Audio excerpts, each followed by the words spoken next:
మరి ఈరోజు ఇదిగో ఇక్కడ మేము నిల్చున్న ప్రదేశము యోర్దాను ప్రదేశము. ఈ ప్రదేశంలోనే యేసుక్రీస్తు ప్రభువారు నీటి బ్యాప్తిసం పొంది, మరి బ్యాప్తిసం ఇచ్చి యోహాను ద్వారా నీటి బ్యాప్తిసం పొంది బయటికి రాగానే దేవుని ఆత్మ పావురం వల్ల యేసు ప్రభు వారి మీదకి రావడం, పరిశుద్ధాత్మ పూర్ణుడై వారు కొనిపోబడడం మనం చూస్తున్నాం. మరి ఈరోజు దేవుని మహాకృప చేత తమ్ముడు ఎలిసన్ కూడా మరి ఈ యోర్దాను నదిలో మరి బ్యాప్తిసం ఇవ్వడానికి, తాను బ్యాప్తిసం పొందడానికి దేవుడిచ్చిన కృపను బట్టి దేవునికి మహిమ కలుగును గాక.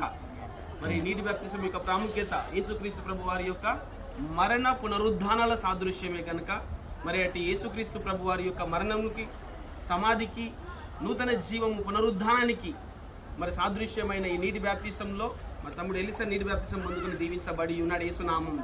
ఈ యోర్దాను నదిలో బ్యాప్తిసం పొందడం తన ధన్యత. మరి బ్యాప్తిసం ఇవ్వడం కూడా మరి నేను దేవుని మహాకృపణగా ఎంచుతున్నాను. దేవునికి మహిమ కలుగును గాక.